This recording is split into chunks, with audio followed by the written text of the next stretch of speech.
ये जगत जननी जगदम्बा तुम्हारे मेवे और पकवान से प्रसन्न नहीं होती। ये जगत जननी जगदम्बा केवल तुम्हारा भाव देखती है कि मेरा पुत्र मेरा बेटा ये संसार का मानव मुझे कैसे रिझा रहा है, ये मुझे कैसे मना रहा है। उसकी प्रसन्नता केवल एक भाव से,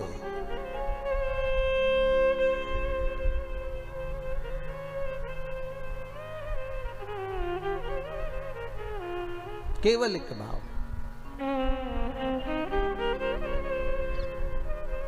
और जब निर्मल मन, निर्मल विचार, निर्मल सोच, निर्मल बुद्धि, निर्मल चित्त हमारे भीतर का आ जाता है महाराज, तब दुनिया का संपूर्ण सुख हमारे सम्मुख में हो जाता है। केवल मन,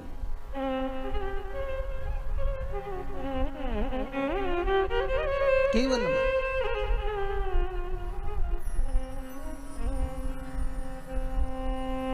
और ये मन, ये चित्त, ये वृत्ति शिव के साथ जब लग जाए। भगवान शंकर का जब शिवलिंग प्रकट हुआ तो भगवान शंकर ने पूछा मुझे प्रकट करने का कारण क्या था? क्या आप नारायण को ये पता नहीं था कि मैं आपका पिता हूं? क्या ब्रह्मदेव को ये मालूम नहीं था कि मैं इनका दादा हूं?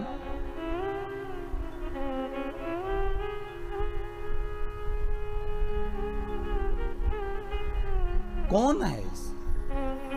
जब संपूर्ण ब्रह्मांड नष्ट हो जाता है, संपूर्ण पृथ्वी जब नष्ट हो जाती है, तब आखिरी में रहता ही कौन है? एक पानी का बुलबुला, और बुलबुले में भी एक बिंदु, एक बिंदु।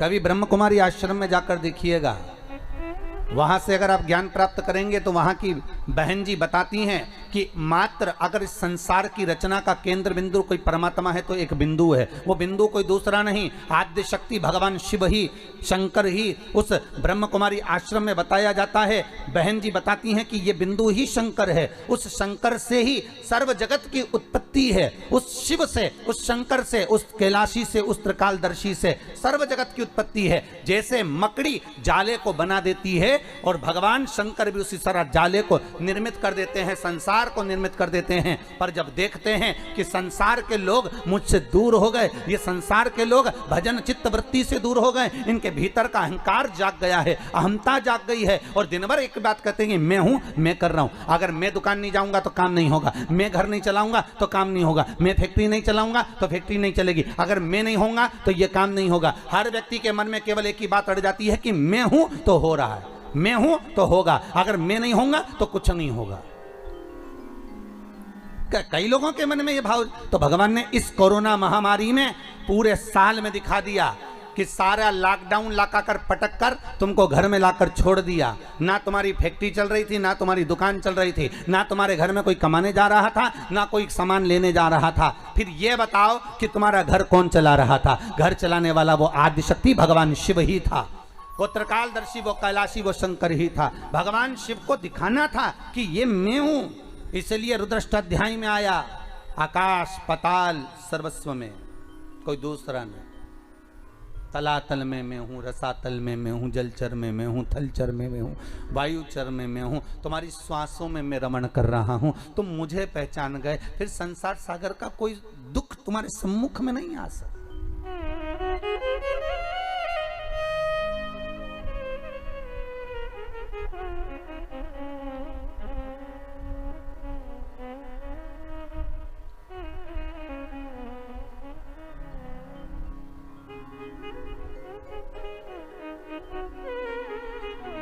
फिर कोई दुख, कोई तकलीफ, कोई कष्ट हमारे जीवन में, हमारे सम्मुखता में कैसे प्रकट हो सकता है? कैसे आ सकता है?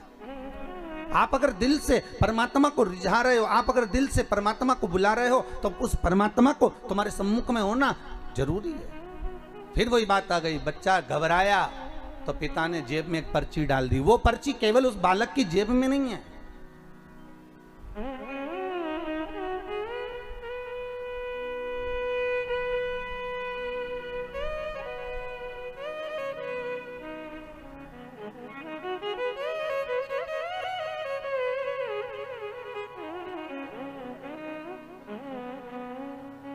वो पर्ची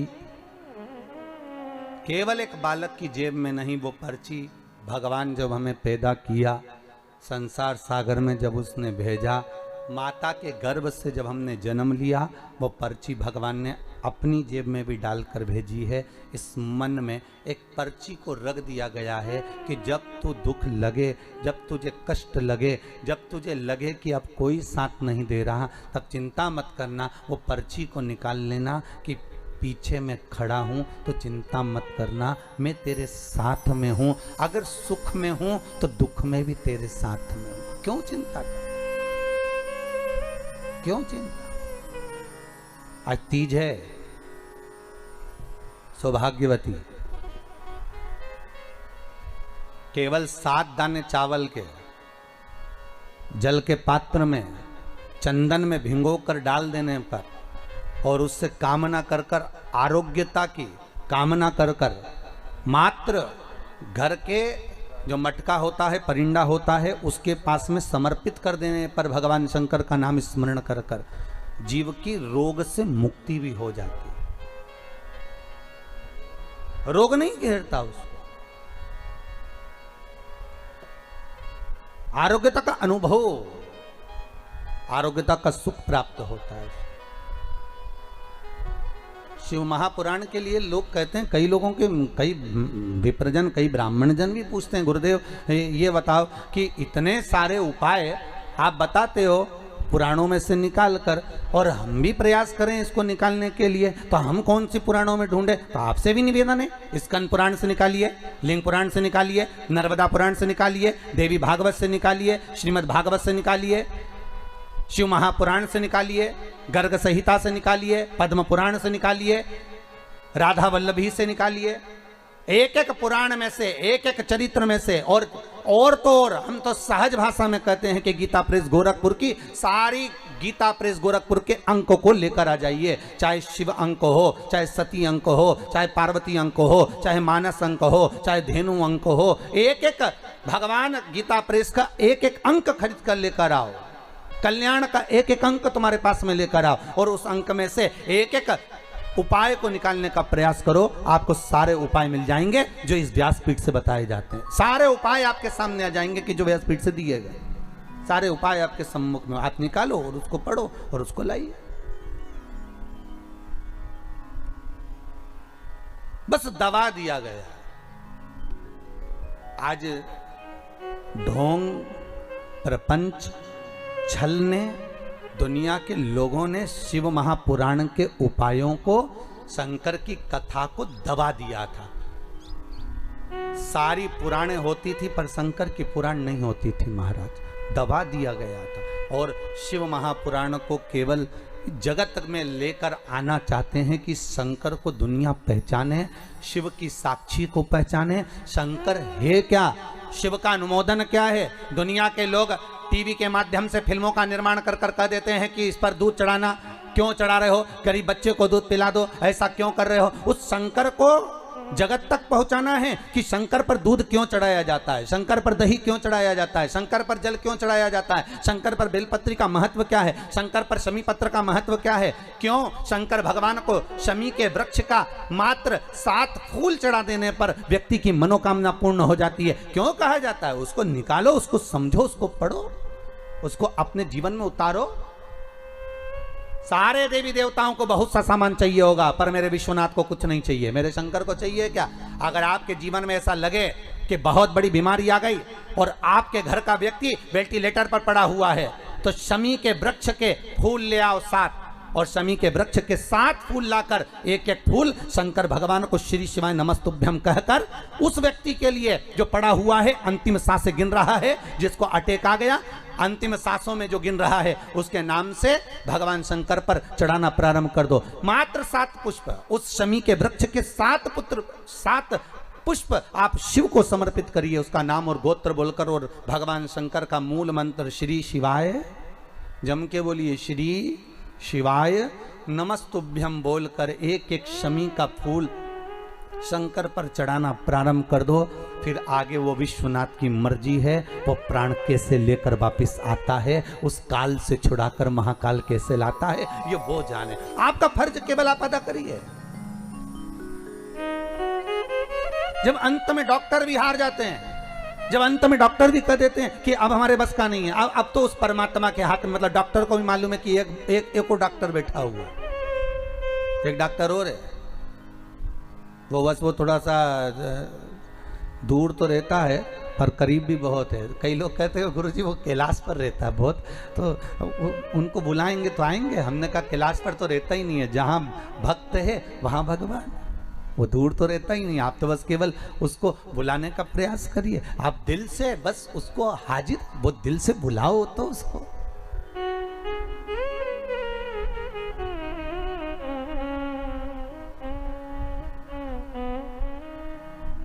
ये बघेल परिवार का बालक ने टीवी पर कथा सुनकर मन में सोच लिया था कि शिव महापुराण की कथा कराना।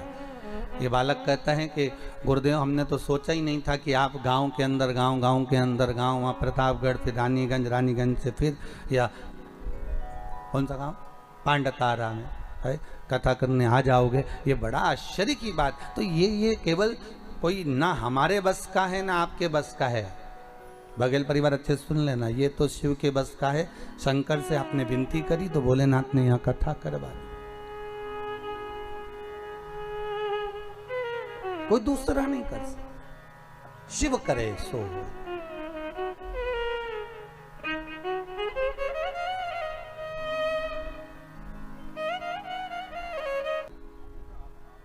ये शिव भक्ति करती थी और शंकर का भजन करने के बाद भी इसको बताओ इतना दुख आन पड़ा तो हमारा कुछ ना बिगड़ेगा, तुम्हारी शान जाएगी, पकड़ लो हाथ त्रिपुरारी, नहीं तो डूब जाएगी। हमारा क्या बिगड़ना है, दुनिया कहेगी तो यही कहेंगे बताओ शंकर जी की कथा सुनी थी, खूब शिव जी की कथा सुनी, खूब शंकर का अनुमोदन करा, खूब शिव जी का भजन करा, खूब शंकर जी पे बेलपत्र चढ़ाई, सियोर वाला महाराज बोला था ऐसा पूजन करो, खूब करा, उसके बाद भी दुख मिला। कहां से मिला? नहीं, शंकर जी से कह देना हम सियोर वाले महाराज को नहीं जानते, हम तो आपको जानते। कथा के माध्यम से हम आपको पहचानने लगे। रुक्मणी जी जब सिंहासन पर बैठती थी और नारद जी आकर ज्ञान देते थे तो रुक्मणी ने कृष्ण को कभी नहीं देखा था एक बार भी, पर रुक्मणी जो सुनती थी तो कृष्ण से प्रेम करने लगी थी। बस वही स्नेह आपका शिव से हो जाए।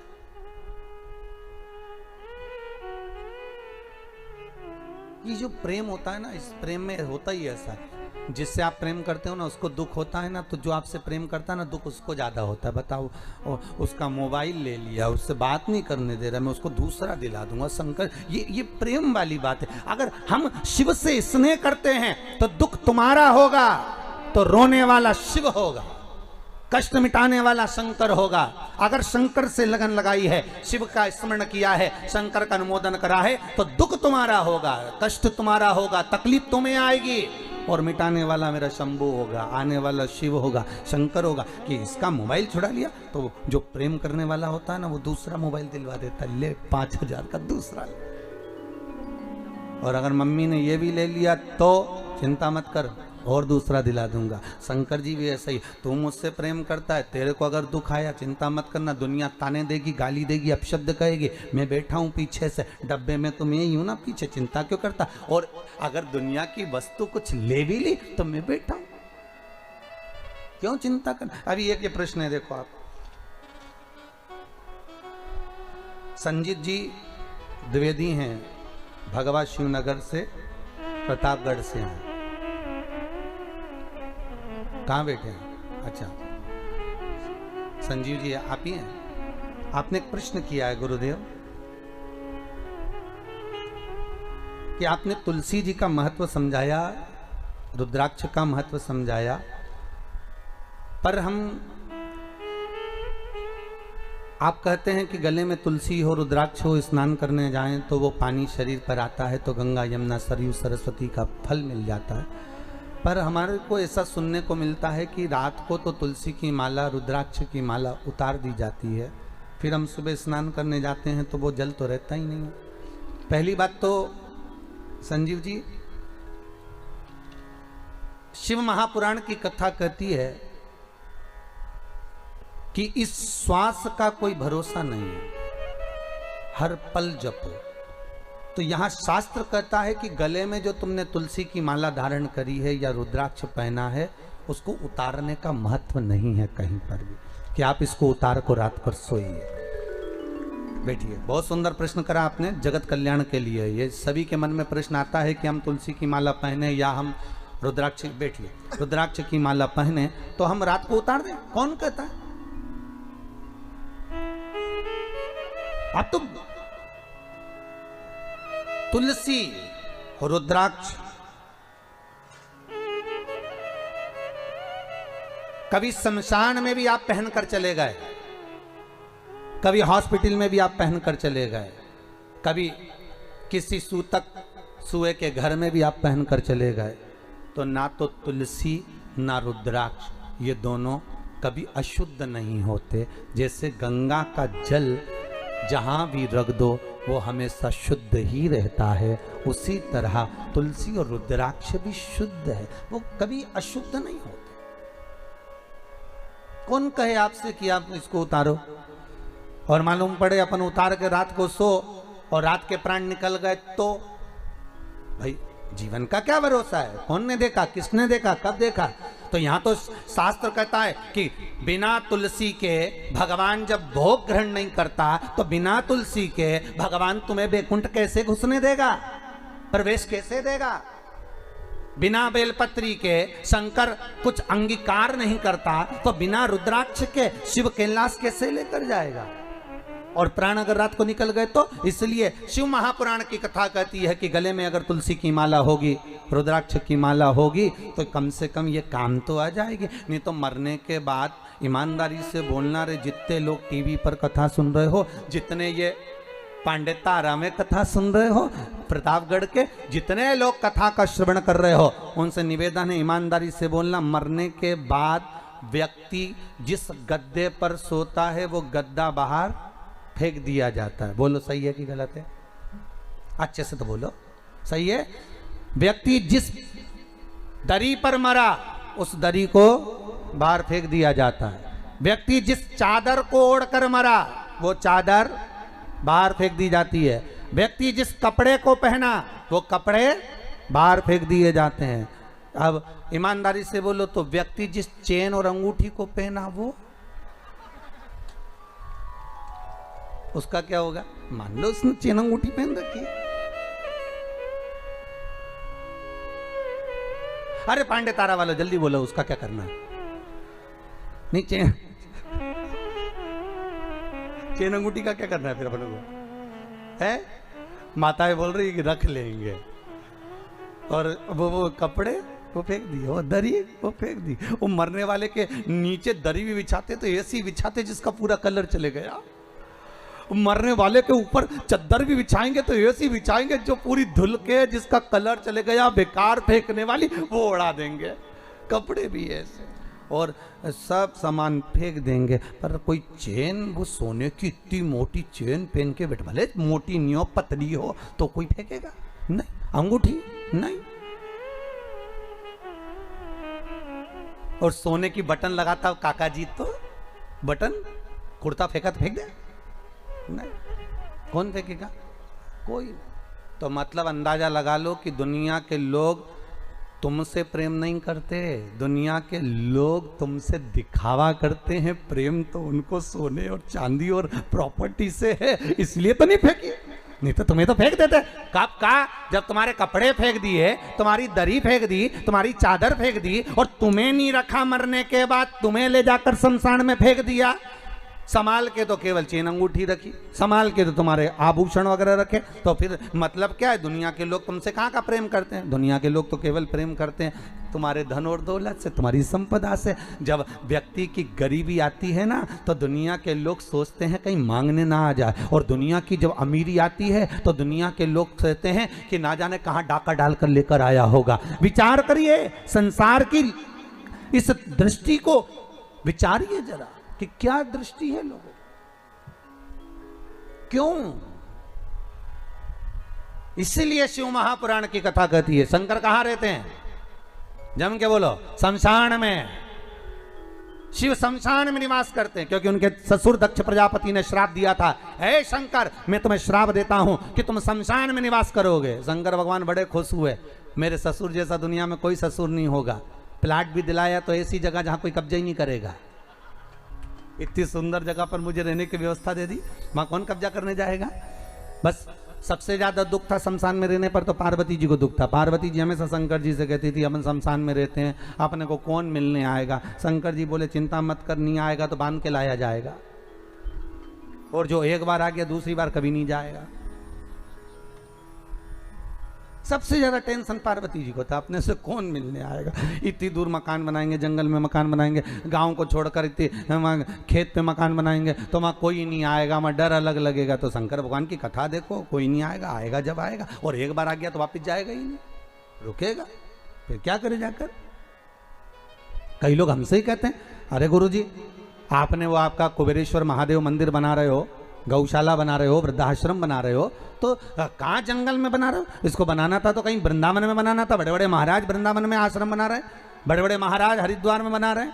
तुम्हें पैसा खर्च करना था तो कहीं तीर्थ में करना था, ऐसी जगह जहाँ लोग आते जाते रुकते, कमरे में रुकते तो थोड़ा पैसा देते तो कमरे का खर्चा निकल जाता।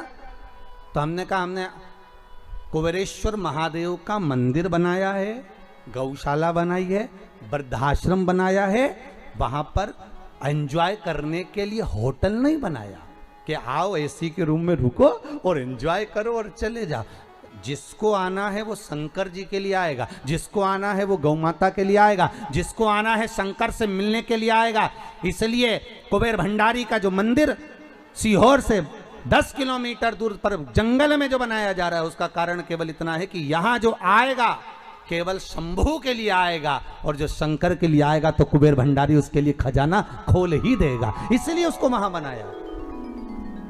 और सबसे ज्यादा धन्यवाद तो आपको दूंगा, जिन जिन लोगों ने उसमें सहयोग करा, दान का एक एक रुपया अगर आपने दिया है, अपन रहे ना रहे पर अपना दिया गया वो दान सत्कर्म कम से कम सही जगह लग तो गया। गौ माता में, वृद्धाश्रम में, उस मंदिर में सही जगह लग तो रहा है। इसकी प्रसन्नता होना चाहिए, इसकी प्रसन्नता।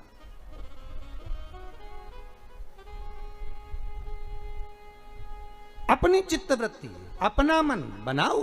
भगवान जहां कहे, शिव जी कह रहे हैं मैं शमशान में रहता हूं, शमशान में रहने में दिक्कत क्या है मुझे, मैं तो अलमस्त रहता हूं, मुझे कोई टेंशन नहीं है।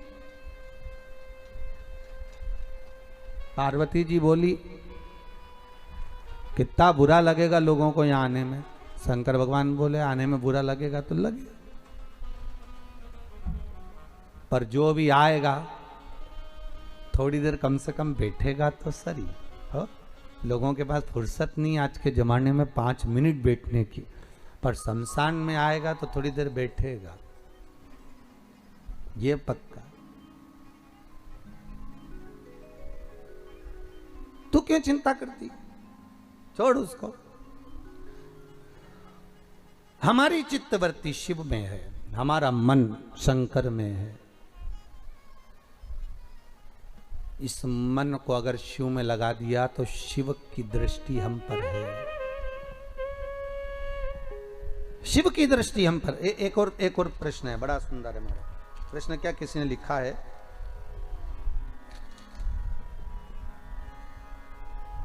नीलम जी केसरवानी है, प्रतापगढ़ से आई हैं, अनीत नगर से आप आई हैं। कहाँ बैठी हैं, खड़े होइए, आप ही आई हैं। आपने लिखा है लॉकडाउन से मैं कथा सुन रही हूँ, आपके बताए गए छोटे उपाय मैंने किए जिससे बाबा की बहुत कृपा हुई। मेरे घुटने में दर्द था बहुत ज़्यादा। हम डेली जल चढ़ाने उनके लिए जाते हैं, सोमवार को शाम को दिया भी जाए, मन भी नहीं होता तब भी जाना पड़ता है कि नहीं चलना ही है, चलना ही है। अब इस समय हम पूरे संसार के लिए 1 लोटिया जल कोरोना को भगाने के लिए रोज चढ़ाते हैं। सभी से प्रार्थना है कि सब लोग 1 लोटिया जल चढ़ाएं उनके लिए। जय जय बाबा। बैठिए बैठिए, बहुत बहुत धन्यवाद। बाबा शिव ऐसी ही कृपा, ऐसी ही करुणा आप पर बनाकर रखे। बहुत बहुत साधुवाद। ओघड़ रानी, त्रिकालदर्शी, कैलाशी, अविनाशी भगवान शिव। भूत भावन भूतेश्वर भगवान शंकर। शिव की कृपा है, करुणा है। तेरी कृपा बिना न हिले एक भी अणु, लेते हैं श्वास तेरी कृपा से तनु तनु। ये उसकी कृपा। आप अगर विश्वास रखे हो, दीदी मैं आपको धन्यवाद दूंगा, कम से कम एक लोटा पानी आप कोरोना महामारी को भगाने के लिए बाबा को चढ़ा तो रहे हो, इस संसार सागर के लिए। हम भी पूरे विश्व से यही कहेंगे, पूरे भारत की भूमि के लोगों से हमारा यही कहना है कि आप भी श्री शिवाय नमस्तुभ्यम का जाप करें, बाबा से रोज प्रार्थना करें, हे कालों के काल महाकाल ऐसी कृपा कर दो कि ये बीमारी हट जाए। अब लोग त्राही त्राही करने लगे साहब।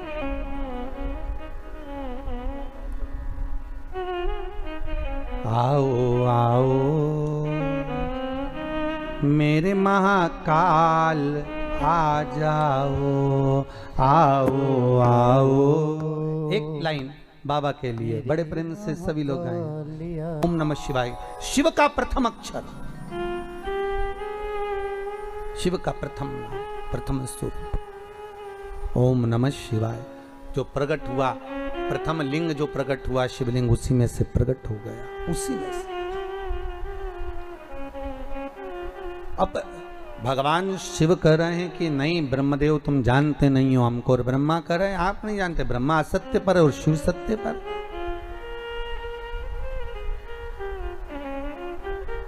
कितने प्रमाण भगवान शंकर ने ब्रह्मा को दे दिए, पर ब्रह्मा मानने को तैयार नहीं। शिव जी जान गए कि अब सत्य के लिए प्रमाण की जरूरत नहीं पड़ना, अब प्रमाण देगा ब्रह्मा असत्य के लिए। शंकर जी ने ब्रह्मा जी की बुद्धि ऐसी कर दी कि ब्रह्मदेव भगवान विष्णु से बोले अगर ये आपके पिता हैं तो आपके पिताजी के चरण कहाँ हैं और सिर कहाँ है।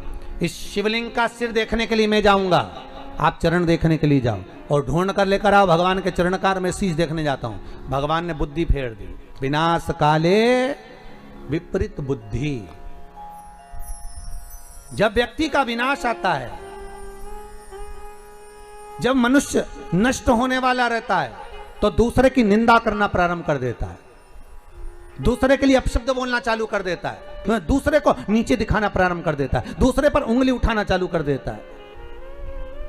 समझ लेना कि अब इसकी विद्वत्ता, अब इसका अहम, इसका अहंकार नीचे की ओर आ रहा है।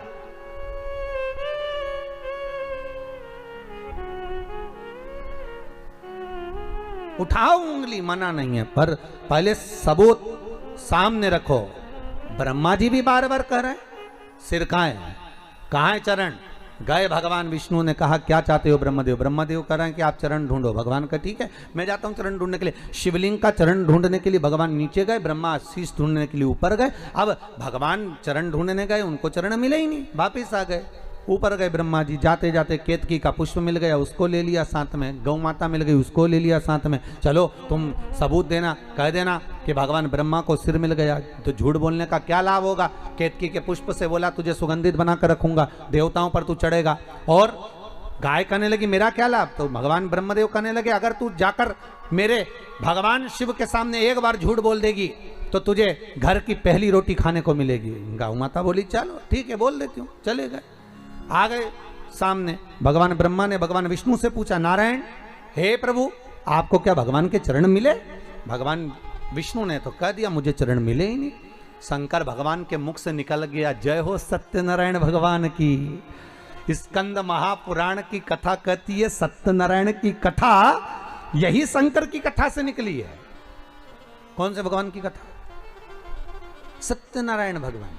क्योंकि भगवान विष्णु शिव जी के सामने सत्य बोल दिए थे, इसलिए उनका नाम हो गया था, जम के बोलो, सत्यनारायण।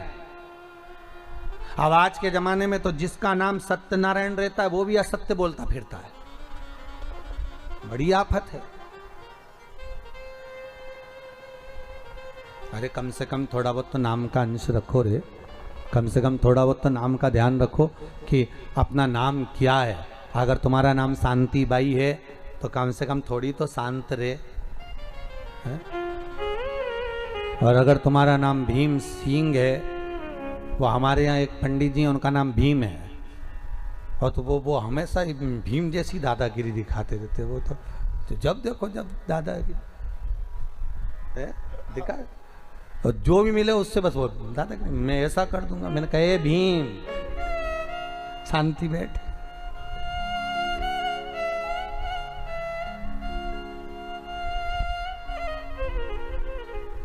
शांति बैठ। अरे तुम्हारे नाम का कम से कम फल तो प्राप्त करो। अब नाम रख दिया आशीष, और झुकाए कभी किसी के आगे नहीं शीश, तो क्या मतलब का आशीष है? अरे थोड़ा गुरु के चरण में, परमात्मा के चरण में, माता पिता के चरण में, बड़ोजन के चरण में थोड़ा बहुत तो शीश झुकाओ।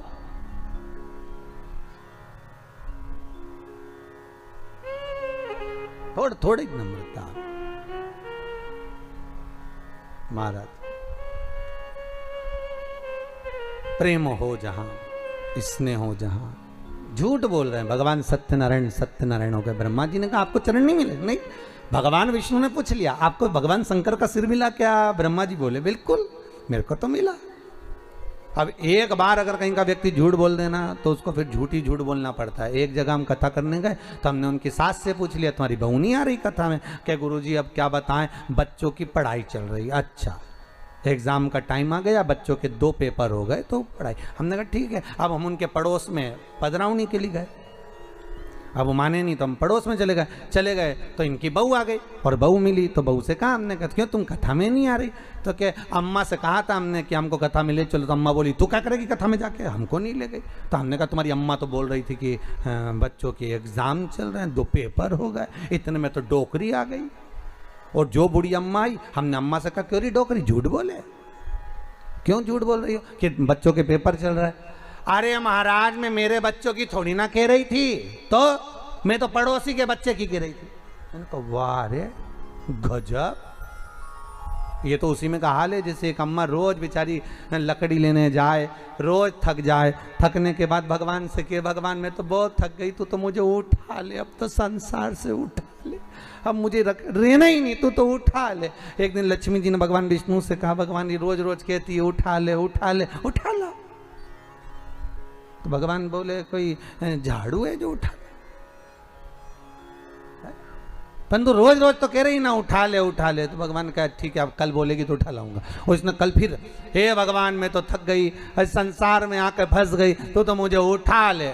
भगवान सामने प्रकट हो गए, अम्मा चल मैं तुझे उठाने आया। अम्मा बोली मैं मेरी थोड़ी ना कह रही, लकड़ी का गट्ठा उठा ले, ये लकड़ी का गट्ठा उठा, मैं मेरी थोड़ी ना कह रही। अम्मा बोले तू तो मेरे पीछे पड़ गया, मुझे उठाने आ गया, फालतू हूं मैं। भगवान लक्ष्मी जी को देख के बोले बहुत चतुर है, पांडे तारा की है, साधारण नहीं है, कोई उठे।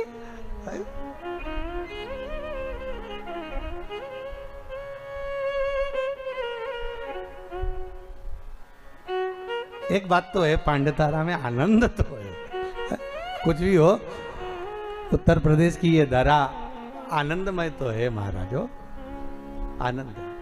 अब भगवान ब्रह्मा से कहा कि तुम बोलो क्या तुम्हें सिर मिला? हाँ आकाशवाणी हो गई, ब्रह्मा झूठ बोल रहा है, ब्रह्मदेव असत्य बोल रहे हैं। असत्य बोल रहे हैं? हाँ ब्रह्मा जी बोले आकाशवाणी झूठी है, ना मानो तो पूछ लो ये केतकी के पुष्प से। केतकी के पुष्प को भगवान ने लिया और पूछा क्यों केतकी के पुष्प? क्या ब्रह्मा जी को सिर मिला? क्या ब्रह्मा जी को मस्तक मिला? केतकी का पुष्प ब्रह्मा को मस्तक मिला जानकर केतकी का पुष्प बोला हाँ ब्रह्मा को शीश मिला। ब्रह्मा को सिर प्राप्त हुआ है, ब्रह्मा को मस्तक मिल गया। हाँ भगवान आकाशवाणी कर कर बोले ये ब्रह्मा जिस केतकी के पुष्प को लेकर आया है वो झूठ बोल रहा है। ए केतकी के पुष्प, भगवान शंकर कहते केतकी के पुष्प में तुझे श्राप देता हूं, सारे देवताओं पर तू चढ़ेगा, पर शंकर पर कभी नहीं चढ़ेगा। और अगर कोई भूल से भी केतकी का पुष्प शंकर को चढ़ा देगा तो 1000 गौ हत्या के बराबर उसको दोष लग जाएगा। इसलिए केतकी का फूल सारे देवताओं पर चढ़ता है पर भगवान शिव पर नहीं चढ़ता,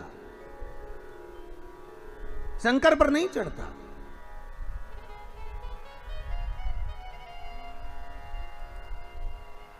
शिव को प्रिय है पुष्प में आंक का पुष्प, जो आंकड़े का पुष्प होता है शंकर को बड़ा प्रिय है। और दूसरे नंबर पर शंकर को प्रिय है शमी का पुष्प, बहुत ध्यान देना महाराज। तीसरे नंबर पर शंकर को प्रिय है महाराज सरसों का पुष्प। सरसों होती है ना, जो राई अपन बोते हैं, सरसों बोते, उसमें पीले कलर का जो पुष्प लगता है। हमारा तो निवेदन रहता है जब तक सरसों आए तो प्रयास करा करो कि सरसों के 108 पुष्प शंकर भगवान पर चढ़ाना प्रारंभ कर दो। महाराज ये पक्का है कि वर्ष भर कोई बड़ी बीमारी आपको घेर नहीं सकती अगर सरसों के फूल शिव को चढ़ रहे हैं तो। और प्रयास करना कि सरसों का जो पुष्प होता है, सरसों का जो फूल होता है महाराज, अगर कोई व्यक्ति को किडनी या लीवर से जुड़ी हुई कोई तकलीफ होती है या किसी व्यक्ति का एक्सीडेंट हो गया होता है और उसका कोई अंग रह गया हो, कोई शरीर का कोई भाग रह गया और वो काम नहीं कर रहा हो, जैसे किसी के पांव रह जाते हैं एक्सीडेंट के बाद, किसी का हाथ रह जाता है, या कोई अंग काम नहीं कर रहा हो, वहाँ ब्लड पहुँच नहीं रहा हो, वो जगह एकदम सुन्न हो गई हो, खाली पड़ गई हो, तो उसके लिए शिव महापुराण की कथा कहती है कि सरसों के पुष्प 11 शंकर जी के राइट भाग में, जहाँ शिव जी के गण दरवाजे के द्वारपाल मणिभद्र जिस जगह पर निवास करते हैं, कौन निवास करते हैं? मणिभद्र। शंकर जी के दरवाजे के द्वारपाल हैं मणिभद्र जी। तो मणिभद्र दरवाजे के द्वारपाल में राइट भाग में मणिभद्र जी विराजते हैं। मतलब राइट भाग कौन सा हुआ?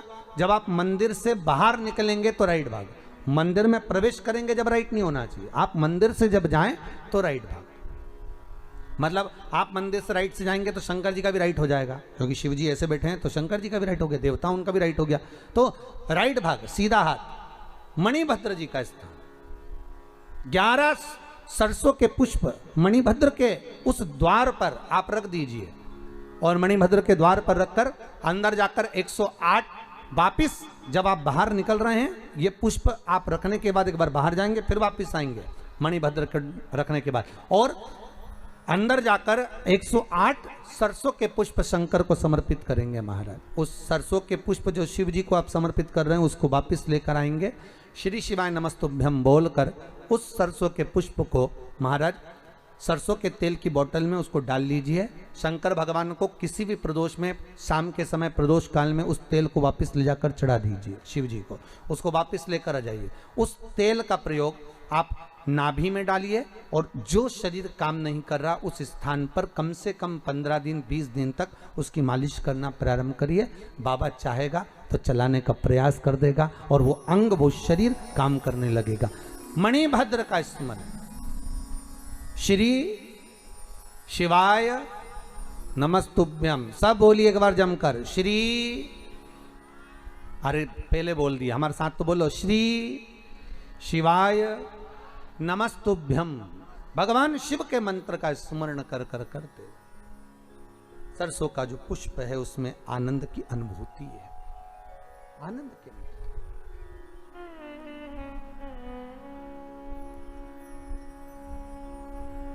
महाराज शिव अवघड़ी है, शंकर अवघड़ी, भगवान शिव कह रहे हैं, भगवान शिव बोल रहे हैं, अरे ब्रह्मा तुम झूठ बोल रहे हो, और तुम केतकी के पुष्प को लेकर आए ये भी झूठ बोल रहा है। असत्य बोलने वाला व्यक्ति असत्य सिखाकर लगता है।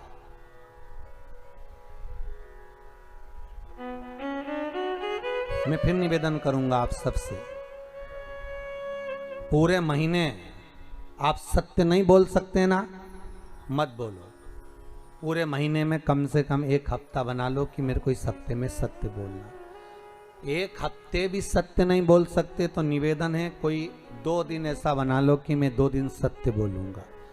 2 दिन सत्य नहीं बोल सकते तो शिव महापुराण की कथा कहती है कम से कम 1 दिन ऐसा बना लो कि मैं सत्य बोलूंगा। 1 दिन नहीं बना सकते तो कम से कम 2 घंटा ऐसा बना लो कि मैं सत्य बोलूंगा। 2 घंटा नहीं बना सकते तो कम से कम 1 घंटा बना लो कि मुझे सत्य सुबह 8 बजे से लेकर 9 बजे तक सत्य बोलूंगा।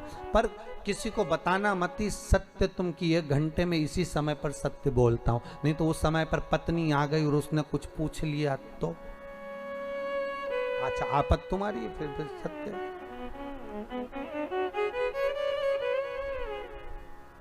एक गांव के बहुत विद्वान पंडित जी, बहुत विद्वान, खूब सत्संग करने वाले, खूब पूजन पाठ कराने वाले, खूब विद्वान पंडित जी, और चले गए नरक। तो गांव के लोग कुछ मरने के बाद नरक गए तो उन्होंने अपने पंडित जी को देखा, पंडित जी तुम यहाँ? पंडित जी बोले आओ। तो तुम्हें तो स्वर्ग जाना था, तुम नरक क्या कर रहे हो? पंडित जी बोले पत्नी के कारण आया। तो पत्नी ने कैसे भेज दिया कि रोज तैयार होके मेरे सामने आके पूछती थी मैं कैसी लग रही। अब रोज मुझे झूठ बोलना पड़ता था कि तू बहुत अच्छी लग रही, भले बुरी लगे तो भी कहना पड़ता था कि अच्छी लग रही। अब उसके चक्कर में बेचारा नरक चले गए। तो तुमसे निवेदन है तुम भी अपने पति से कभी मत पूछा करो मैं कैसी लग रही। एक आध दिन सुबह के समय पर अगर वो सत्यवादी बनकर मुंह से बोल दिया, जैसे तुमने आकर पूछा क्यों जी कैसी लग रही, और पति बोल दे ऐसी लग रही जैसे हरी घास में भैंस चर रही, अब कितना बुरा लगेगा। तो इसलिए सत्य बेचारा बोल भी नहीं पाता कि बोले तो सत्य कैसे बोले।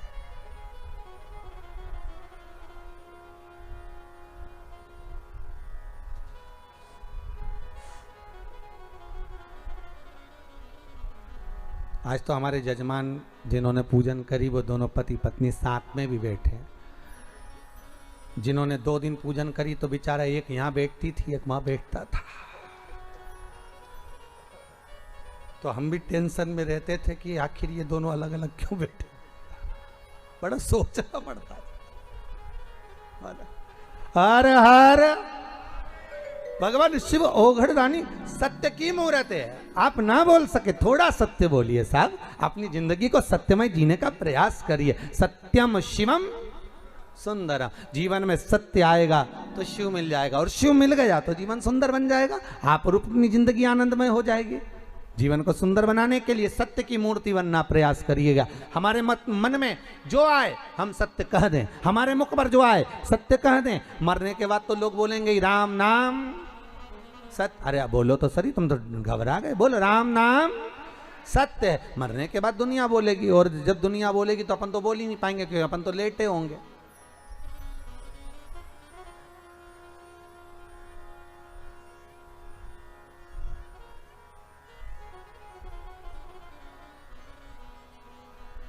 सत्य बोलने का प्रयास करिए थोड़ा थोड़ा, ठीक है। एकदम सत्य निकालना भी बड़ा कठिन हो जाता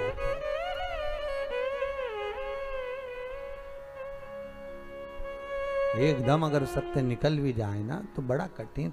अब मुंह पर तो बोलना ही पड़ता है तुम साहब बहुत बढ़िया हो, साहब बहुत आनंद है, बहुत बढ़िया। अब मन से तो कचोट रहा है, काय को मुंबई छोड़ के यहाँ आ गए। बताओ, हमारी छाती पे मूंग दलने आए, इससे तो मुंबई में अच्छे थे। पांडे तारा में क्या कर रहे हैं, सबकी सब इकट्ठे हो गए, ना जाने अब कितनी जमीन और खरीदेंगे। और सामने के अच्छा हुआ आ गए, वैसे भी लॉकडाउन लग गया है महाराष्ट्र में, तुम लोगों का तो यहाँ आना अच्छा था। पर अंदर से सोच रहा काय को आ गए, भीतर से सोच रहा बाहर से अच्छा।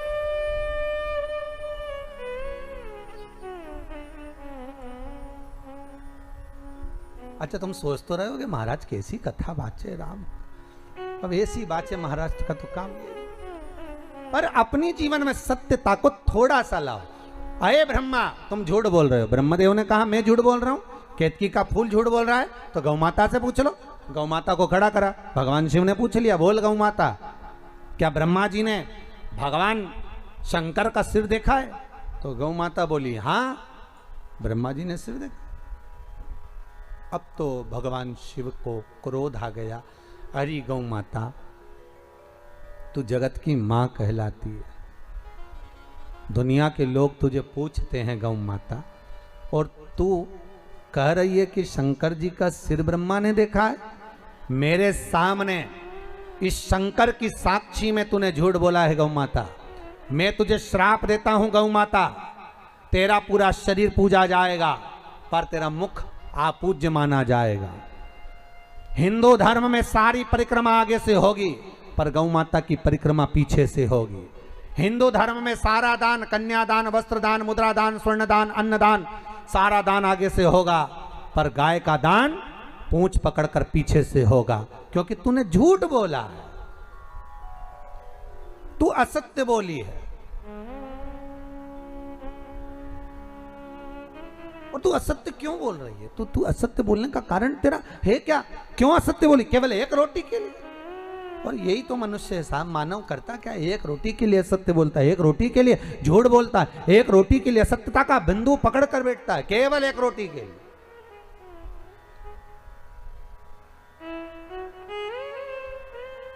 अरे भाई, पिछली बार कोरोना महामारी में जब लॉकडाउन पड़ गया था, किराने की दुकान खुलियां थी, औषधि मेडिकल खुले हुए थे, दूध की दुकान खुली हुई थी, केवल फल फ्रूट की दुकानें खुली हुई थी। उस समय पर दुनिया के लोगों ने अपना भंडार भरने के लिए 1 रुपए की चीज को 4 रुपए महंगा कर दिया था। और अभी भी वही हो रहा है। मेडिकल वाले अभी भी 1 रुपए की दवाई को 10 रुपए ऊपर बताकर बेच रहे हैं। पर कितना बेचोगे साहब, और कितना कमा लोगे? और मान लो वही जो दुनिया को बीमारी हो रही है, अगर तुम्हें हो गई और मालूम पड़े वो तो महंगी सस्ती खरीद कर उसने तो कैसे पार कर कर कोरोना से लड़कर बाहर निकल गया, और मालूम पड़े जो तुमने असत्य बोलकर, झूठ बोलकर, छल कर कर, बेईमानी कर कर थोड़ा सा रुपया ज्यादा कमा लिया, और मालूम पड़े एक ही औलाद थी और निपट गई, तो क्या कर लोगे? इसलिए सत्य भाव में जितना कमाना है बाद में कमाना, 1 का 2 बाद में करना, 4 का 10 बाद में करना, पर जब तक सारा विश्व हाहाकार कर रहा है तब तक जितना बन सके उतना दुनिया के लोगों को सपोर्ट करना, दुनिया के लोगों को सहयोग करना। ये कमाने के लिए पूरी जिंदगी पड़ी है, पूरा जीवन पड़ा है सब कमाने के लिए। किराने का भाव बढ़ा देना बाद में, पर अगर अब लॉकडाउन पड़ रहा है तो उतने में ही सामान बेचना जितने का है।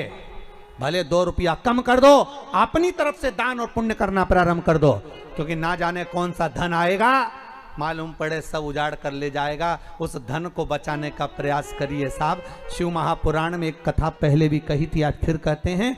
एक राजा बीमार पड़ गया। उस नगर के एक व्यक्ति का काम था, उसके पास में कमाई होती थी तो वो पैसा इकट्ठा कर कर बाजार में जाकर कोड़ियाँ खरीद कर लाता था। कोड़ियाँ देखिए, वो ऐसी छोटी छोटी कोड़ियाँ होती हैं, कोड़ियाँ खरीद कर लाता था और उन कोड़ियों को खरीद कर लाता और कोड़ियाँ ले जाकर ढेर सारी इकट्ठी करते जाता। पत्नी कहती इतनी कोड़ियाँ क्यों ला रहे हो? पति बोला कोड़ियाँ आन दे, अपना क्या जा रहा है, इकट्ठा करता गया करते गया, बारदान पर बारदान भरता गया, बोरे बोरे भरता गया, खूब कोड़ियाँ इकट्ठी कर ली। एक दिन नगर का राजा बीमार पड़ गया। अब नगर का राजा बीमार पड़ा, वेदों ने औषधि देने वाले डॉक्टर ने कह दिया कि राजा का एक ही इलाज है, कोड़ियां लाओ, उसमें आग लगाओ, उसकी राख तैयार करो, राजा के शरीर पर मलो। राजा के शरीर पर मलोगे, राजा ठीक हो जाएगा। अब कोड़ियां देखी तो बाजार में नहीं थी, नगर में देखी नहीं थी, भंडार गृह में देखी नहीं थी, कोड़ियां कहां गई? ढूंढ रहे हैं सब।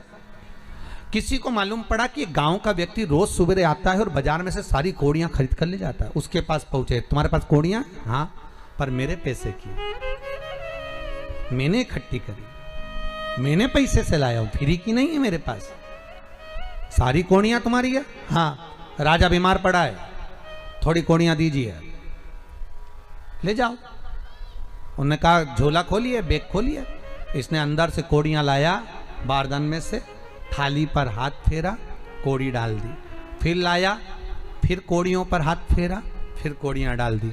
राजा के दूत कहने लगे, ए पागल, मूर्ख है तू, बेवकूफ है, कोड़ियां लाकर दे रहा है तो थाली पर हाथ क्यों फेर रहा है? डायरेक्ट ला के डालता क्यों नहीं है? पूरा बारदान उठाकर क्यों नहीं दे देता? पूरा बोरा उठाकर क्यों नहीं दे देता? पूरा बैग उठाकर क्यों नहीं दे देता?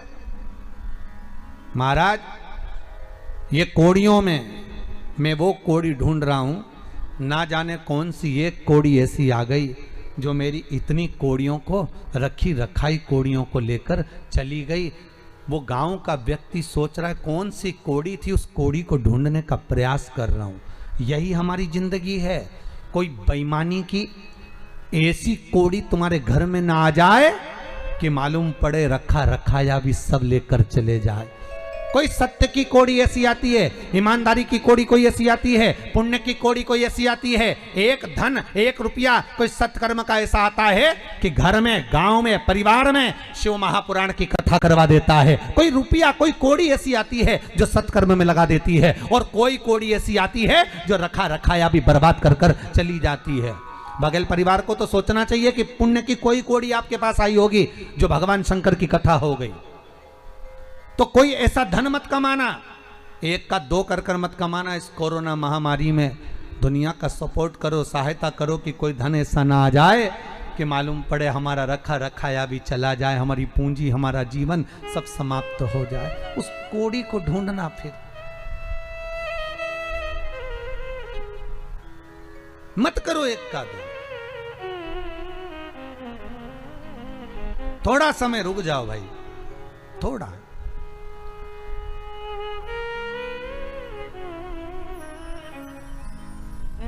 बहुत विचित्र समय, थोड़ा सा निकालो, अपने से बन जाए, थोड़ा सहयोग कर दो। अभी मन का धन कर लोगे, पर आगे तो रोना है। फिर वही बात आ गई, मत बुरे कर्म कर बंदे वरना पछताएगा, भगवान की आंखों से तू बच नहीं। जम के बोलो, बच नहीं। वो तो देख रहा है ना। कई लोगों को तो मौका मिला है कि अच्छा है कोरोना आ गया तो हम कमा लेंगे। कमा लो, पर हिसाब तो देना पड़ेगा। भगवान भी कहेगा तेरा क्या होगा रे।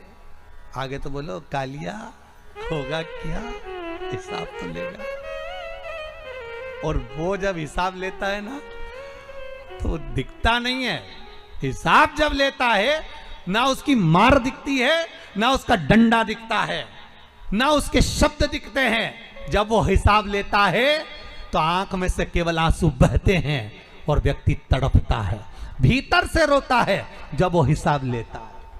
उसके हिसाब की इंतजार करना। बस इसलिए निवेदन है, जितना बन सके 10 का 20 ना करिए, थोड़ा बढ़ाओगे चल जाएगा। 1 का 54 बढ़ा लोगे, 2 रुपया बढ़ा लोगे चल जाएगा, पर ज्यादा नहीं बढ़ाना भाई।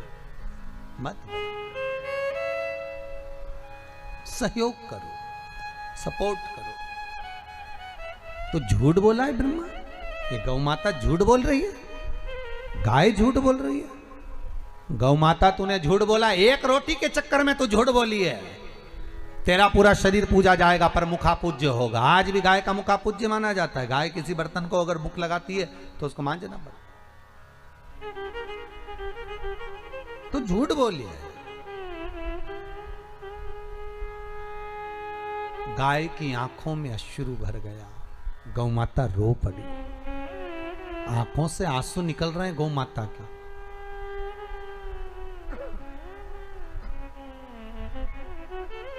केवल मनुष्य नहीं रोता,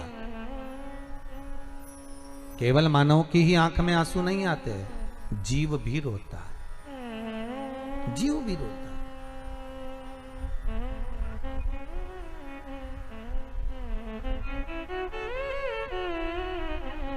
बस मनुष्य रोता भी है और मुस्कुराता भी। बोलो सही है कि गलत है? पर कोई जानवर, कोई जीव मुस्कुराता है क्या? नहीं। वो रोता हुआ उसके आंसू दिख जाएंगे पर मुस्कुराता हुआ नहीं दिखेगा। और सीखो थोड़ा सा मुस्कुराना अपनी जिंदगी में।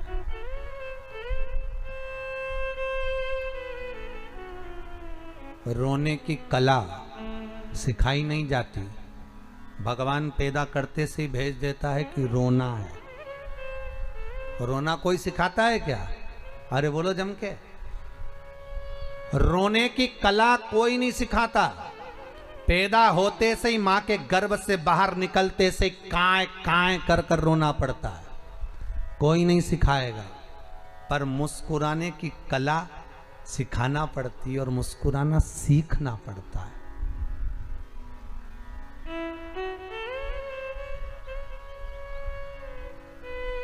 वो सीखना पड़ेगा।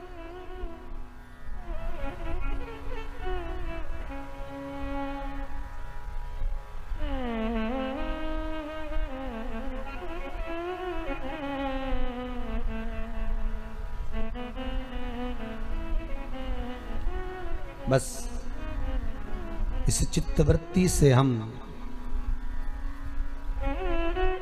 अपने भी चेहरे पर प्रसन्नता लाएं और दूसरे के चेहरे पर भी प्रसन्नता लाएं। ब्रह्मा, तुम्हारी जरा सी गलती में तुमने झूठ में शामिल करा गौ माता को, केतकी को शामिल करा, आखिर में उनको रोना पड़ा। ये रोना दूसरे की संगत से हो रहा है।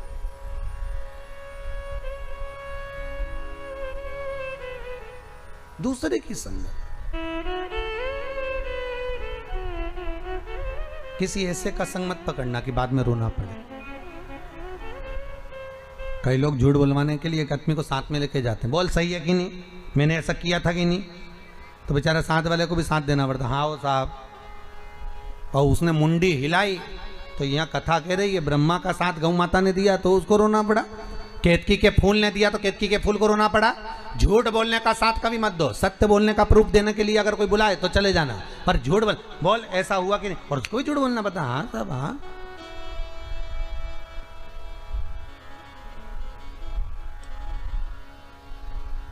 एक लड़के को देखने के लिए एक लड़की वाले आए, और लड़की वाले आए बेचारे 4 लोग, और लड़के वाले बैठ गए 20 लोग, और सब लड़के वाले की तारीफ करे, क्या जोरदार लड़का साहब, खूब जोरदार है, काम धाम बहुत बढ़िया, इनकी फैक्ट्रियां चल रही है जोरदार, अच्छा, दुकान धंधा पानी बहुत बढ़िया, अच्छा, लड़का देख लो कितना बढ़िया, बहुत बढ़िया, काम धाम भी बहुत बढ़िया, अच्छा हो, और लड़के के रिश्तेदार भी बहुत बढ़िया, अच्छा, सब तारीफ कर रहे हैं, सब दिखने में भी अच्छा है। तो फिर किसी ने पूछा बोलचाल में अच्छा है कि नहीं है, बहुत बढ़िया, बोलचाल में भी अच्छा। अच्छा, लड़के को सिखा के बोला था कि बोलना मत ही, तू बस चुपचाप बैठे रहना, तू मत बोल।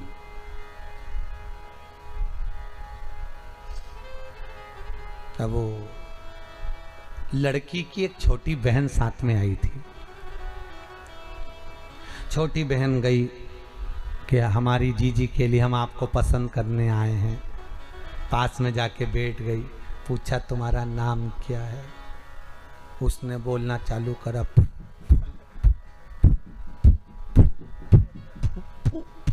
फूलचंद। 1 घंटे तक तो फूफू बोला और बाद में बोला फूलचंद। लड़की वापिस आकर अपने मम्मी से बोली अटका है, अटका है।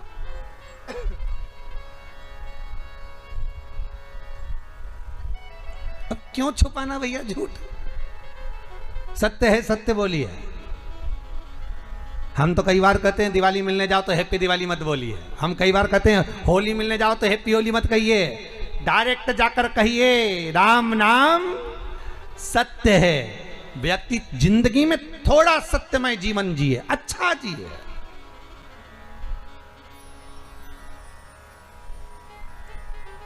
सत्य की जिंदगी जियो और उस परमात्मा के सामने अपनी सारी गुनाहों को, उस परमात्मा के सामने अपने किए गए पापों को, हमारा निवेदन रहता है शंकर के मंदिर में जब जाओ एकांत में बैठकर बाबा को अपनी सारी गुनाहें गिनवा दो, अपनी सारी गलतियां गिनवा दो। मैं पापी, मैं कपटी, मैं छली, मैं प्रपंची, मैंने बहुत गलत काम किया है, पर हूं तो आपका हूं, आपने बनाया, आपने पैदा करा और आपने जैसा बनाकर भेदा मैं वैसा हूं। बाबा से करो, विनती करो, निवेदन करो। आज ये कोरोना महामारी में आप अपनी गलतियों को परमात्मा के सामने कहो ना कि मैं गलती कराऊं, मैंने छल करा, मैंने कपट करा, मैंने बेईमानी करी, मैंने प्रपंच करा, मैं झूठ बोला, मैंने दुनिया पर उंगली उठाई, मैंने दुनिया में ऐब देखे। अरे भाई, एक व्यक्ति निकल कर जा रहा था, गुलाब के फूल को देखा तो कहता है कितना सुंदर गुलाब का फूल है, पर इसमें कांटे नहीं होते तो कितना अच्छा होता। आगे गया, कोयल कूक रही थी, कितना सुंदर बोलती है, पर कोयल काली नहीं होती तो कितना अच्छा होता। समुद्र का जल देखा, इतना सुंदर पानी, पर खारा नहीं होता तो कितना अच्छा होता। हर एक चीज में ऐब देख रहा है, हर एक चीज में गलती देख रहा है। इतने में गुलाब का फूल, कोयल और समुद्र का जल, तीनों ने मिलकर कहा, रे मनुष्य, तुझ में दूसरे की बुराई देखने की आदत नहीं होती तो तू कितना अच्छा होता। हम में ऐब देख रहा है, हम में बुराई देख रहा है कि कांटे नहीं होते, काली नहीं होती, खारा नहीं होता, पर अपने भीतर भी तो कपट देखो कि हमारे भीतर कितना भरा हुआ है। हम कितने छली हैं, हम कितने कपटी हैं, हमारे भीतर कितना प्रपंच भरा है। अरे भाई, कहना सरल है पर धारण करना कठिन है।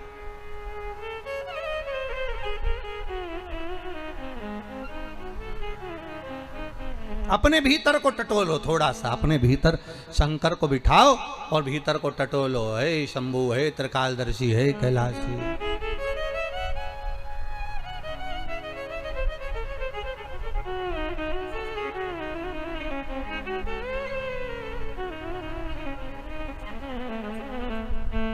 शिव महापुराण की कथा को सुन रहे हो तो इतना विश्वास रखना कि तुम्हारी कामना को 3 महीने में बाबा पूरा जरूर करेगा। जो कामना है बाबा देगा, उसकी यहाँ देरी नहीं होती। फिर कहूंगा ब्रह्मा सोच विचार कर देंगे, भगवान विष्णु का भाग्य के अनुसार देंगे।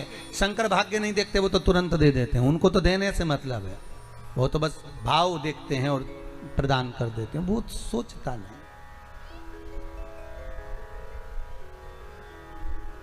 जिस कामना से आयो, एक बहन जी कोई काशी से आई हुई है महाराज, उनके पति का एक्सीडेंट हो गया था, पाँव में तकलीफ है, आप ही लोग आए हुए हैं। बाबा चाहेगा तो आज भले आप व्हील चेयर पर आए हैं, पर बाबा चाहेगा तो अगली कथा में जब भी मिलना होगा तो बाबा आपको पैदल लेकर आएगा, ये विश्वास रखिएगा। बाबा कृपा करे, भगवान की कथा रस तत्व ग्रहण करें। सरसों के फूल वाला जो उपाय बोला है वो आप ही के लिए है, बाबा कृपा करे आप उसको धारण करें। भगवान शिव ओघड़ी है, शंकर दानी है, शंकर कृपालु है। रोइए मत, अब तो बाबा ने अच्छे दिन दिए हैं, बाबा की कृपा ही है ये, तो बाबा खुश बुलाया है।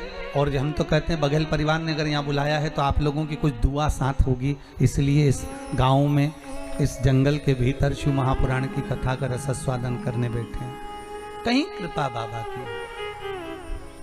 महाराज गौ माता भी झूठ बोल दी है, केतकी का पुष्प भी झूठ बोल दिया, ब्रह्मा फिर झूठ बोल दिए। भगवान शिव को क्रोध आ गया, अपने पैर के अंगूठे का नख तोड़कर फेंका, काल भैरव को प्रकट कर लिया, काट ब्रह्मा का सिर जिससे ये झूठ बोल रहा है। काल भैरव ने ब्रह्मा के सिर को काट दिया, जिस सिर से ब्रह्मा झूठ बोल रहे थे उस मुख को काट दिया। सिर लुढ़कता लुढ़कता गया, ब्रह्मा चुप नहीं हुए, झूठ बोलते चले जा रहे हैं कि आकाशवाणी झूठी है, आकाशवाणी झूठी है। रक्त के द्वारा एक नदी उत्पन्न हो गई जिसका नाम है कर्मनाशा। कर्मनाशा जो व्यक्ति के कर्मों का नाश कर देती है, इसलिए भारत की भूमि पर यूपी गवर्नमेंट ने बड़े बड़े बोर्ड इस कर्मनाशा नदी पर लगा कर रखे हैं कि इसमें हाथ ना धोइए, इसमें पाँव ना धोइए। ये वो नदी है जिसमें हाथ डालने से, पानी का छींटा लेने से कर्मों का नाश हो जाता है, पुण्य समाप्त तो हो जाते हैं। भगवान ब्रह्मदेव का शीश देखा, भगवान विष्णु ने शंकर जी से निवेदन करा कि इस शीश का करेंगे क्या, आप कृपा करिए। शिव बाबा से विनती करी, भगवान शंकर ने कहा आप हमसे निवेदन कर रहे हो, इसलिए ब्रह्मा का कटा हुआ सिर बट वृक्ष होगा, बड़ का पेड़ होगा। इस बट वृक्ष के नीचे कोई देवता बैठे ना बैठे, पर मैंने इस बट वृक्ष का निर्माण करा है, इसलिए इसके नीचे देवाधिदेव महादेव बैठेंगे और मेरा एक नाम बटकेश्वर महादेव पड़ेगा। शिव जी का एक नाम हो गया बटकेश्वर महादेव। बड़ के पेड़ के नीचे बैठे तो बटकेश्वर महादेव हो गए।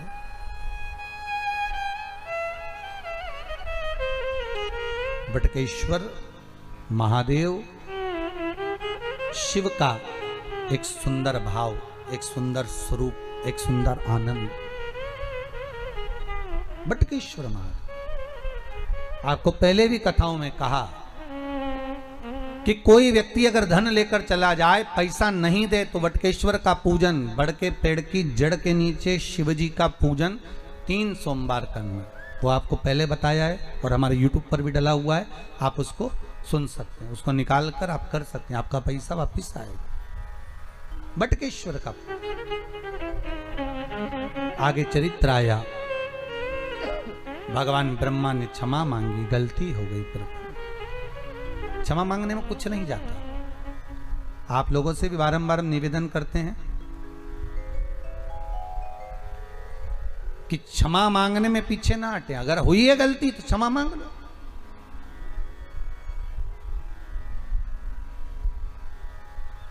क्या जा रहा है उसमें? पर एक छोटा सा शब्द है स्वारी, पर बोलने में लोगों की जिंदगी निकल जाती है केवल इस शब्द को बोलने में कि साहब गलती हो गई, हो गया होगा, हमारे मुख से निकल गया होगा, आप शब्द बोल दिया होगा, क्षमा कर दो, हो गए। और इतना सा शब्द बोल देना व्यक्ति तो बस वो ही आनंद हो जाए, इतना सा शब्द।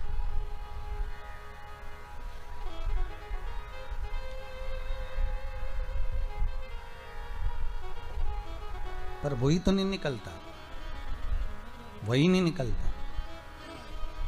बहू और सास का जब झगड़ा होता है तो सास एक बार झुक जाती है, पर बहू नहीं झुक पाती। तुम देखना, सास और बहू का अगर झगड़ा होगा ना तो सास कह देगी अपनी बड़ी बहू से, जो एक काम करो छोटी को जरा चाय बना कर दिया, तो बहू कहेगी मम्मी अभी तो लड़ी थी वो तुमसे, तुम्हें अपशब्द कहा था, ताने दिए थे, गालियां दी थी, आड़ा टेढ़ा बोली थी, और तुम करी चाय देकर जा। पागल है, छोटी है ना, उसमें अक्ल नहीं है, जा चाय देकर आ।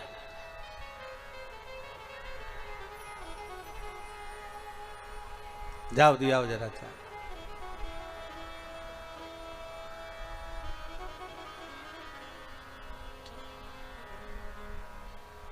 हमें तो बगल परिवार की अम्मा को देखकर भी बड़ा आश्चर्य होता है। दुनिया के लोगों से एक एक बहू नहीं निपती है, 5-5 के कैसे निभा रही होगी ना। सोचो जावे, पर बाबा की कृपा है, विश्वनाथ की दया है।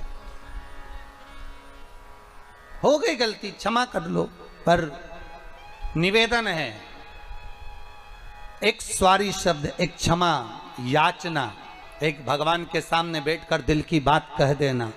ज्यादा समय नहीं लगता, भगवान से आप बात कर सकते हो, भगवान सुनता है। ऐसा नहीं कि नहीं सुनेगा, आप दिल से कहकर देखिए, वो सुनेगा, वो आनंद आएगा आपको। शंकर से बोलोगे वो आनंद आएगा। समय आया, ब्रह्मा जी ने क्षमा मांगी, सृष्टि का निर्माण करा, हृदय से दक्ष को उत्पन्न करा, मनु शत्रुपा को प्रकट करा, कन्या देहूति आकुति प्रसूति हुई। प्रसूति का विवाह दक्ष के साथ में हुआ, दक्ष प्रजापति और प्रसूति का विवाह हुआ। माता प्रसूति के गर्भ से जितनी कन्याओं ने जन्म लिया सब भगवान की भक्ति को धारण करने वाली थी। दक्ष प्रजापति की धर्म पत्नी के गर्भ से जो पुत्र हुए, देवऋषि नारद ने इनको भगवत चर्चा में लगा दिए। तो दक्ष प्रजापति ने श्राप दे दिया, नारद तूने मेरे पुत्रों को भगवान की भक्ति में लगाया, मैंने उनको सृष्टि के निर्माण के लिए पैदा करा था, उनको जन्म दिया था कि सृष्टि को आगे बढ़ाएंगे, और तूने भजन में लगा दिया। मैं तुझे श्राप देता हूं कि तू एक जगह टिककर नहीं बैठेगा, तू एक जगह स्थिर नहीं रहेगा। नारद जी बोले श्राप चल जाएगा, पर भजन में तो लगा दिया, कम से कम मैंने भजन में तो लगाया, चलेगा श्राप। अगर आप अच्छा काम कर रहे हो, सत्कर्म कर रहे हो, भगवत भजन कर रहे हो, कोई ठीक कर्म कर रहे हो, कोई नेक कर्म कर रहे हो, और दुनिया के लोग अगर आप पर उंगली उठा रहे हैं, ताने दे रहे हैं, अपशब्द बोल रहे हैं, आड़े तड़े व्याख्यान कर रहे हैं, गालियां दे रहे हैं, मैसेज कर रहे हैं, कोई आपके लिए अपशब्दों का प्रयोग कर रहे हैं, करने दीजिए, आप अपना कर्म मत छोड़िए, आप अपना कर्म करते रहो, श्रेष्ठ कर्म करो। आग लगे बस्ती में, जम के बोलो अपन रहो मस्ती में, क्या किसको रोइए, चादर तान के सोइए। एक जगह पर लिखा हुआ था, मैं गरीब इतना हूं, इतना गरीब हूं इतना गरीब हूं कि एक गधा भी नहीं खरीद सकता हूं। इतना गरीब हूं कि एक, जम के बोलो, अरे जम के तो बोलो, एक गधा भी नहीं खरीद सकता हूं। पर अमीर इतना हूं, इतना अमीर हूं कि रोज घोड़े बेच के सोता हूं। रोज घोड़े बेच कर सोता हूं, अमीर इतना हूं।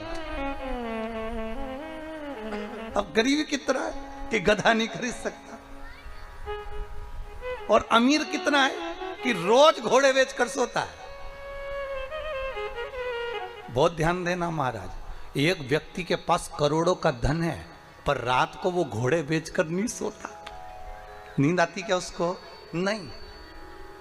जिसके पास धन ज्यादा होता है उसकी नींद भगवान चुरा लेता है। वो घोड़े बेचकर नहीं सो पाता, उसको नींद ही नहीं आती। बीपी, शुगर, ब्लड प्रेशर सब ऊंचा नीचा होता रहता है।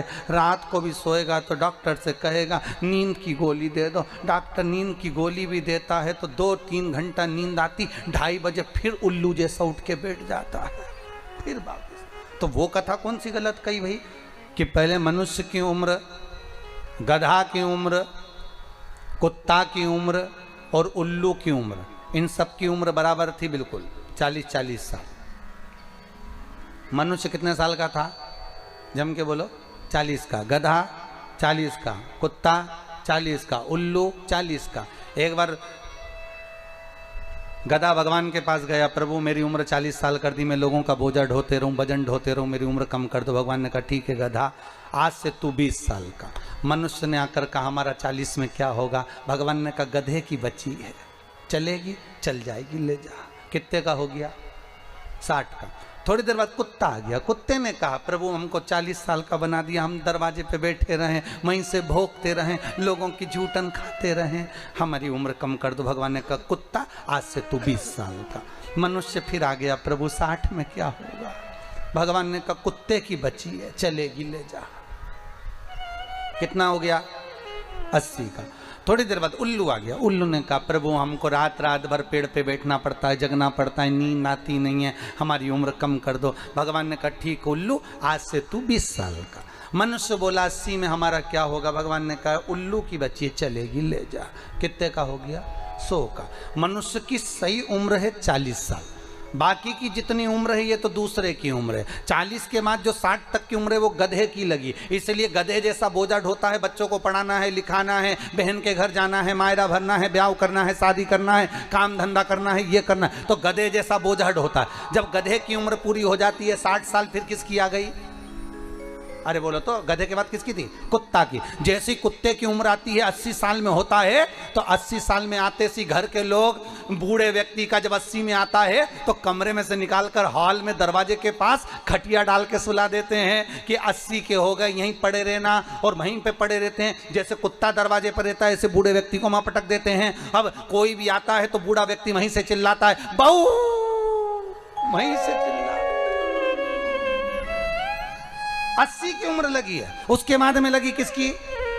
80 से 100 में उल्लू की। अब रात को नींद नहीं आ रही, डॉक्टर साहब के पास गए, डॉक्टर साहब मत मेरे को नींद नहीं आ रही। डॉक्टर साहब ने दवाई दी, इंजेक्शन दिया, सब दिया, दवाई खाए पर 2 घंटा नींद आए, उसके बाद नींद नहीं आए। तो डॉक्टर को कौन बताए कि उल्लू की लग गई? आएगी कहां से? कितनी भी दवाई दे दो, 2:30-3 बजे तो एसी उठ के बैठे बिल्कुल लुल्लू की तरह। नींद नहीं, हमारी नींद चली, हमारी नींद नहीं आ, बिल्कुल उल्लू की तरह यहाँ वहां घोट के और उल्लू की तरह घूमते फिर। नींद नहीं आ रही, नींद अब नींद गई कहाँ? क्योंकि उल्लू की लग गई। बस क्या करोगे नींद का?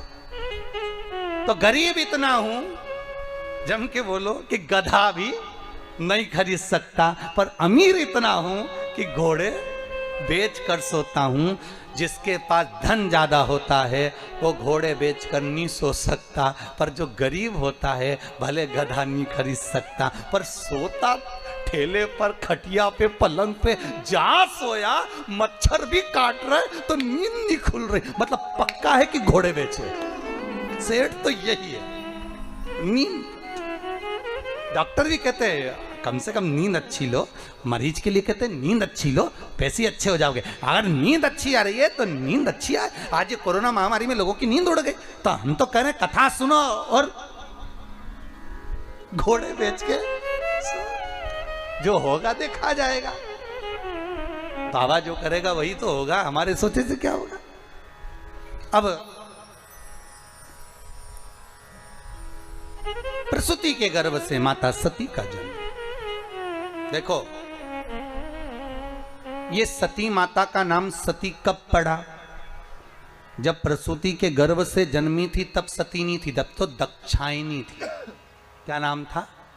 दक्षायनी, दक्ष की बेटी थी।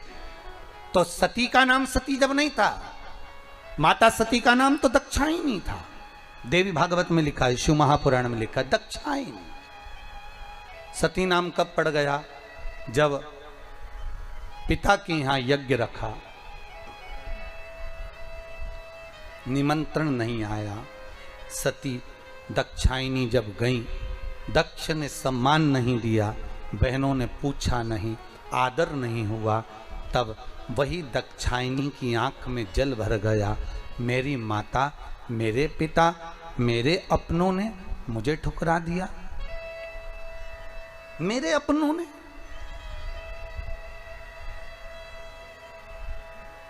ये मेरे अपने हैं जो मुझे ठुकराए।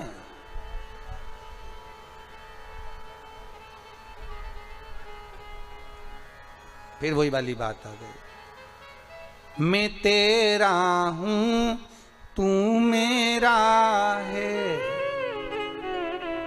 मैं तो जन्म जन्म से तेरा हूं, अब आन पड़ी हूं दर तेरे, भोलेनाथ कांवड़िया मेरे। ये चित्तवृत्ति, ये मन। दक्षायनी आज रो रही है, ये मेरे अपने हैं, ये मेरे अपने, मेरा पिता, मेरी माता, मेरी बहनें। बहुत ध्यान देना महाराज, धन होगा तो जो तुम्हारे नहीं है वो भी तुम्हारे बन जाएंगे। धन नहीं होगा तो जो तुम्हारे अपने हैं वो भी पराए हो जाएंगे, वो भी पराए।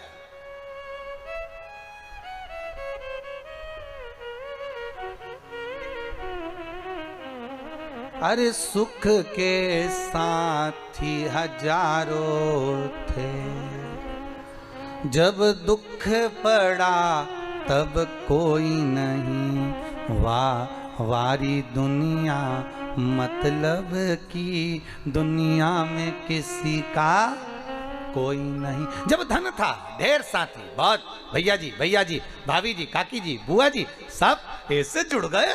अब तो सब सम्मान दे, आदर करे। तो आदर तुम्हारा नहीं हो रहा रे, आदर तो तुम्हारे धन का हो रहा है, सत्ता का हो रहा है, वैभव का हो रहा है। तुम्हारा आदर होता होता तो जब तुम गरीब थे तब आदर होना था।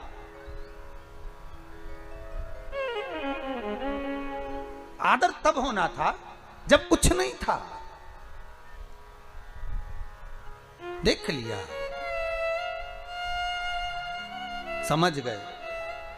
दक्ष प्रजापति की उस सभा में दक्षायनी ने अपना शरीर कुंड में सौंप दिया। जब दक्षायनी यज्ञ की अग्नि में कूदी तब वो कहलाई सती। तब तक वो सती नहीं थी, कूद गई। शिव जी को मालूम पड़ा, शंकर भगवान क्रोध में लाल हो गए, गणों को भेज दिया। दक्ष प्रजापति का शीश कटकर अग्नि में गिर गया।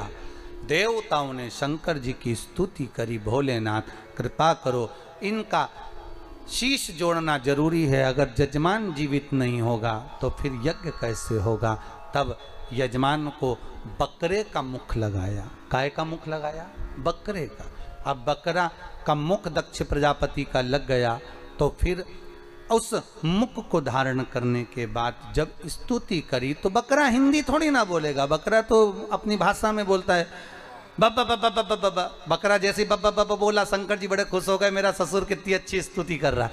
शंकर भगवान ने बोल दिया, जो मेरे मंदिर में आके बम बम बोलेगा मैं समझ जाऊंगा मेरा ससुर आ गया।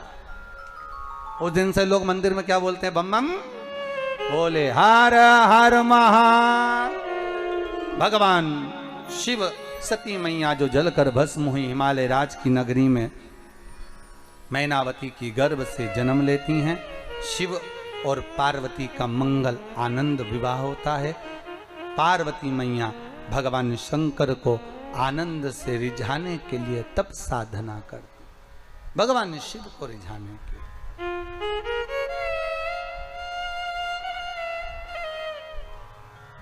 और ऐसी तप साधना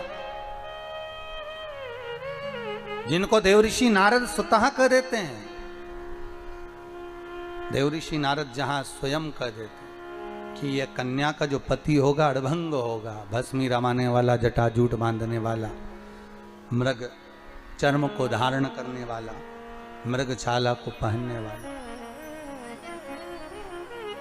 अड़भंग। और शिव को रिझाने के लिए पार्वती अपना सर्वस्व निछावर करती है। भगवान को रिझाने के लिए माता पार्वती तप साधना करती है और शिव फिर दूल्हे के रूप में प्राप्त होते हैं। पार्वती दुल्हन बनती है, शंकर दूल्हा बनता है। पार्वती को बनी कहा, शिव जी को बना कहा। हमारे यहाँ, आपके इधर उत्तर प्रदेश में होता कि नहीं होता पता नहीं, पर हमारे इधर तो लड़के की शादी होती है तो 8 दिन पहले से बना जी गाते हैं, और लड़की की शादी में बनी जी गाते हैं। इधर गाते हैं तो हमारे यहाँ बना जी बनी जी गाते हैं, और दूल्हे को कहते बना और दुल्हन को कहते बनी, और दोनों में ही नहीं बनी तो काय का बना और काय की बनी। भाई बने तो समझ लो कि बना और बनी है। दोनों का प्रेम, दोनों का आनंद बना रहे। और दूल्हे के यहाँ इसलिए गाते बना जी मतलब बना के चलना जी, जैसी मिली निभा। भले वो लड़े झगड़े प्रेम करे और निभा, क्योंकि बना जी बना के चलो। और बनी का मतलब है बनी रहियो, दौड़ दौड़ के मायके मत आइयो, नहीं तो गुस्सा हो के फिर मायके आ जाए, मैं तो चली ये।